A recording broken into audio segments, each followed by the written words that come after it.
What's going on, everybody? Thanks for tuning in. I'm Spencer Tillis with Burn City Sports, and happy Monday. It's been a rough one. If you're a Suns fan after the debacle that was last night's beatdown by the T-Wolves.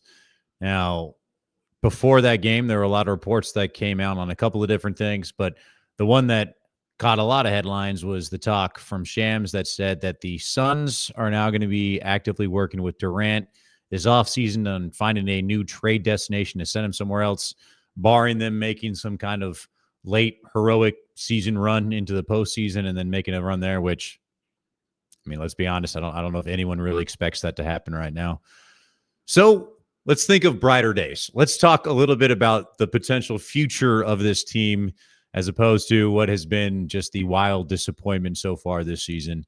So I went on and found the 5 most likely trade destinations. Now, this is according to SB Nation. They gave the teams that are the likely landing spots that could trade for Durant and are good fits.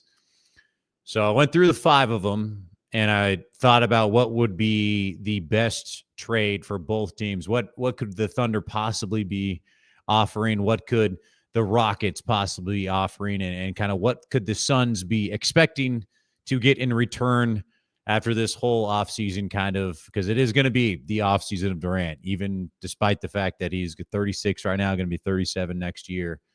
He's still so good. He's so good, even in this era, even at his age, he's still going to be able to demand something on the open market.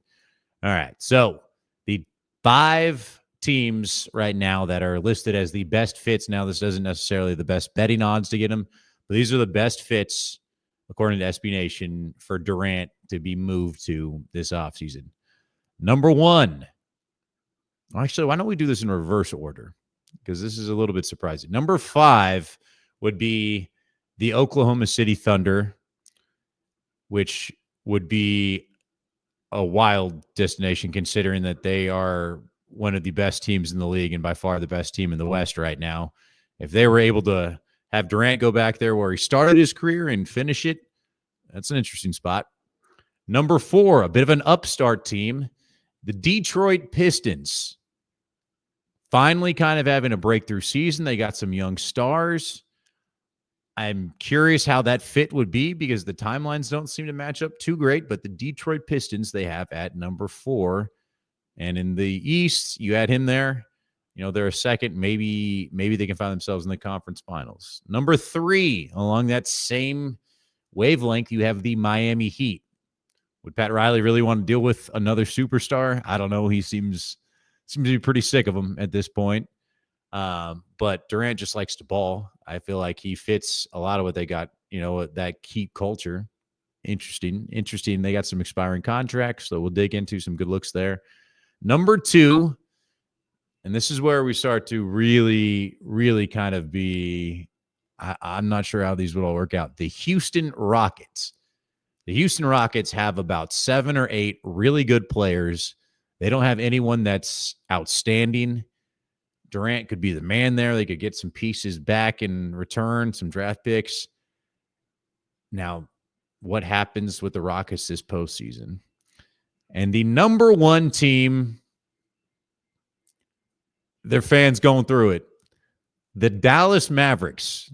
Could Nico Harrison be just crazy enough to roll the dice one more time and make another marquee trade that kind of dominates everything after he shipped out Luka Doncic? Could you bring him in and pair him with Kyrie Irving and Anthony Davis and try and make the new 3-headed monster in the West? Maybe. Possibly. So let's go through each one of these teams and look at some of the trades that I think kind of make sense for both teams, and we'll see what you guys think. So starting with that number 1 team, the Mavericks. Now, before we even really dig into this, so much of what teams are going to be interested in depend on what happens with them during the postseason. You see it every year. Teams that thought they were ahead and aren't, they freak out if they lose, if they have an early exit and they press the eject button and then they make some rapid trades. You see teams that get fooled a little bit in the postseason that maybe have a better run than what they expected, And because that they think they're only like one piece away, so they're willing to reach a little bit, even though, realistically they weren't quite there yet. And then, the Thunder were on this list. If the Thunder win the title this year, they're not going to make a move this offseason. You're going to stay pat with everything you got and run it back again. If they have another early exit, well, you probably see them think about at least kind of rolling the dice. They certainly got the assets. They got a treasure chest of picks over there. All right, so in this exercise with his age, I think you're probably only getting 2 first-round picks back, maybe a pick swap, but it's going to be pieces, expiring contracts, and then 2 firsts, I think. I think that's what you'll get on the market for a guy at his age. So the number 1 team, the Mavericks. Dallas is going to want to try and keep Kyrie Irving. They're going to want to obviously keep Anthony Davis as well. So next year, Durant's going to be making $51 million. So you got to find ways to make that contract work. The first piece that you're going to probably have to throw in Klay Thompson, have him come in. He can play a little bit off ball. You're looking at $15 million there. PJ Washington is now going to be on an expiring contract. That's at $15 million also. And then if you can get him, because they got 3 centers rotating around there, if you can get Daniel Gafford, that's another $13 million right there. That's a nice pickup. It's more, I think there's a higher ceiling probably on Derek Lively, but Lively's making less money, so I don't know if you get him. If you get one of those 2, and then you pair that with the expiring contract of PJ Washington, Klay Thompson's only going to have 2 years left, and at $15 million, if you just play him off ball a little bit, he eats up some time, and you throw in those 2 firsts. Is that enough? I think the Mavericks make that trade. I think if you're the Suns, you got to want more young talent. I think you got to want guys that are going to potentially be something that you can build around, that are still kind of on their young deals. And that's why I'm like, I don't know if Gafford's enough to push that needle. So maybe you have to get Derek Lively in return. I don't know if they're going to, though. And so that's about the best fit between those 2 teams. I could see the Mavericks doing it. I don't know if that's enough to make the Suns pull the trigger. And at the same time, the Suns are going to be kind of desperate. So they got to make a move. So maybe that will be enough. I don't know. Houston Rockets. Now, this is another interesting team. They're having a really good year. But again, they have no stars. A lot of people think they could be one of the teams that get upset in the first round. And if that happens, I could definitely see them pressing the panic button and trying to consolidate some of that depth that they have and try and go get a star like Durant. You pair him on that team, that would be interesting. So this one actually makes a lot of sense from a contract standpoint. Fred VanVleet's going to be on an expiring contract next year, so he'll have 1 year left, and he's making $42 million. Fred VanVleet. That's an insane amount of money, and that will then come off the books, which is chef's kiss. That's beautiful, matching up the contracts. Then you throw in some young talent. I think they'll easily be able to get Jalen Green in that situation, and you throw in a couple firsts. That fits everything that I think the Suns want. You're getting a young guy that has potential. You're getting an expiring contract, freeing up a lot of cap space. You're getting a couple draft picks. And if you're the Rockets, you're getting a guy that you think can either push you over the top or at least make you a contender. I think this one makes a lot of sense on both teams. And I think that's a good trade for both. I could see that one easily being something, a destination that they could work something out, especially considering, again, I don't think the Rockets are going to go very far in the postseason. So I think it's going to kind of drive this engine that they're going to want to try and make some sort of move. All right, the third team, the Miami Heat. I'm really just not sold on this setup, especially after they make the trade already with Butler. If they still had Butler, it makes sense, but shipping him out now, the pieces aren't great there. And I'm not sure what they're trying to do at this point. They seem to be a year away from wanting to do a rebuild. but they don't ever really rebuild in Miami. They kind of have that Heat culture thing going on, but it feels like they're stuck in limbo a little bit right now. So maybe because of that, they think Durant can put them over the top. So in this trade, there are some pieces that do make sense. Terry Rozier will be making $25 million next year. He's on an expiring contract. That's nice. Duncan Robinson's making $20 million. He's on an expiring contract. So you're shedding instantly $45 million off your books. And then if you bring in Jaime Jaquez, a nice young guy, 23 years old, has shown a lot of promise. That's good. Throw in a couple first-round picks. That's not bad. That's pretty good for the situation. That gives the Suns an opportunity to press a little bit of reboot. And that still leaves the Heat with Tyler Hero, Bam, Andrew Wiggins, KD. Like, they'll still have enough guys that you could talk yourself into, hey, like, we could probably compete this year. So maybe that's enough on both sides that you can make that trade happen. I'm not sure what the Heat think they're doing right now. And so, or where they think their ceiling is. And so because of that, I don't know if they would be willing to make that trade. Also, it's Pat Riley. Like, the guy dances by the beat of his own drum. He makes his own rules. So I don't know. We'll see. Number 4 is the Detroit Pistons, which is an interesting fit right now because they're just starting. They really kind of finally took a huge step forward this year. I don't love this because I don't know how Durant fits in with what they got going on. They're so young, and he feels just not on the right timeline at all for them. And I don't think that they're in the mindset that they're competing for a title in the next couple of years. So just in that sense, I don't love this fit. But if you were to do it, there are some pieces, again, on the contract level that do make some sense for it. So you have Tobias Harris on an expiring contract, $25 million next year. That's nice. Then they have a few young pieces that you could consolidate. Jalen Duren, you got Thompson, you got Jaden Ivey. I think you could probably pull 2 of those 3 in a trade. So if you got Jaden Ivey and Duren, that's pretty solid. Young pieces to build around, and you throw in a couple first-round picks.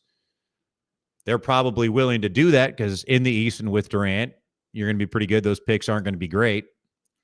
So you get 2 guys that you think you can build around an expiring contract. That's pretty good. I have a hard time imagining the Pistons wanting to do that in their situation where I don't think that gets them in a position where they would believe that they're ready to compete. Maybe if they're happy making the second round, something like that, if they're making it just a bit of a playoff run and they look at that as a win, okay. Cade is really good, and if you pair him with KD, that's going to be a tough 1-2 punch. The 5th one, honestly, is one of the best fits, I feel like, and it's curious that it's this far down on it. But the Thunder, on a storyline basis, on a lot of ways, make a lot of sense. It does, again, depend. If OKC has an early exit, I think they're going to be a lot more interested and open to shaking things up. If they win the title, obviously, they're not going to make any moves whatsoever. So a huge portion of this is dependent on how they do this postseason.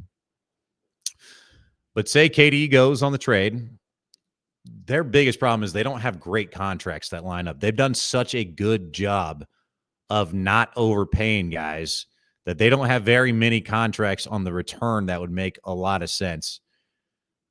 The first piece would probably have to be Isaiah Hartenstein. 26-year-old center. It's pretty solid. He's making $30 million. OKC really likes him. He adds a little bit of kind of depth at their front line and size.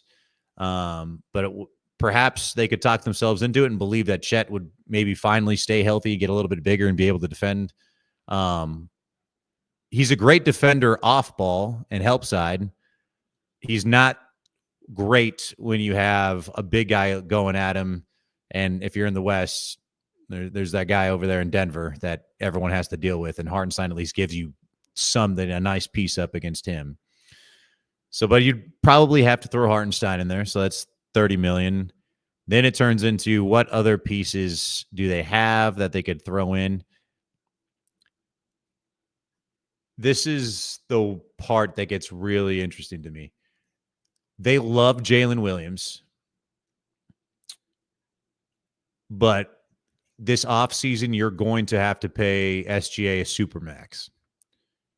You're going to instantly be pretty salary cap hamstrung at that point, and it's going to be a year away from having to pay Jalen Williams a massive contract and only a couple years away from having to pay Chet Holmgren a big contract as well. There's only so many mouths to feed. Would you be willing to move off of Jalen Williams as a trade asset, knowing that you just don't have the money down the line to pay for it? You bring in KD on a 2+1 deal. If you can get Jalen Williams near the Suns, that's a great haul. That's a great guy to start with. I think you're more likely to get him than to get Chet because Chet's a little bit more of a unicorn. But Jalen Williams and Booker together, you're on to something. And they're on the same timeline, around the same age. Like, that's fine. Throw in, and picks aren't an issue with OKC. They have 29 draft picks over the next few years, over the next 6 years. And they have just a treasure chest of it. All those firsts that they can throw in to make that work. I just don't know if they'd be willing to part ways with Williams. If not, then you start talking about getting Lou Dort. Okay, like, that's fine. He's a good defender, decent role player, shooter. He's at $16 million. Isaiah Joe, okay, that doesn't really get you super excited. $12 million. If they made that trade, they would have 1 year with that core, and they would be crazy good. But as soon as that year was done, you know that you're basically letting at least one, if not two, or if not both of them, between Chet and Williams walk. I mean, if you didn't win the title, that would be just a incredible malpractice move. But they love their draft picks. They love their own guys over there in OKC. So I can't. It's an interesting situation. I do like it for the Suns. If you can get Jalen Williams, Hartenstein's a solid piece, gives you a little bit more depth there. You're pairing Jalen Williams with Booker. I mean, they're 5 years apart. And Williams would have 1 year left on his contract. This is another thing. And by that time, you're getting, when he needs his contract to be up or to get paid, you're close to when Bradley Beal's contract's up as well. So you can afford it in that situation. It's not bad. So those are the 5 spots that they have as the best fits. I think you got to watch if I were to throw out sleepers out there as well. Interesting to see what happens with the Clippers. They don't really have, I think, enough trade capital to make a big enough move, but they're probably pretty close to blowing that thing up. I don't know what pieces coming back would make too much sense, though. I saw another list that had the Pelicans pretty high on this. They're going to want to keep Zion. Ingram's gone. McCollum, does that do anything for you? Not really. Like, the young guys they got over there. Trey Murphy's pretty nice. Like, I would certainly think he's a nice piece to pick up, some draft picks, but doesn't really do a ton for you. The Orlando Magic's an interesting one. They have a lot of young guys. They can't shoot, and they got some draft capital, and they being able to pair him with Franz and Paulo that'd be a 3-headed monster, and they haven't really paid anybody yet. So you get some expiring contracts, some young guys, and some draft picks. Actually, the more I talk about it in my head, that one makes a lot of sense on both sides, and that would be a really, That'd be a fun fit for them, and that'd be a really nice fit opportunity for the Suns as well. So those are the 5 teams that they got right now as the likely candidates. So I don't know. You guys tell me, what do you think? You like any of those trades? You like any of those options? Which one do you like the best? Or is there a team that I didn't mention that wasn't on here that you think also would be a good one to go after that might have some pieces that make sense for both squads? You tell me. That's what they got right now. Still a long way to go before now in summer. And again, even if Phoenix, which it looks like they won't, doesn't make the postseason, you're going to want to pay attention, because how the rest of the league does is going to play a huge factor into what teams are willing to try and shake things up and get desperate this offseason. And as a Suns fan, that's kind of how you ended up with Bradley Beal. But yeah, so pay attention to that. Let me know. Let me know in the comments what you guys think.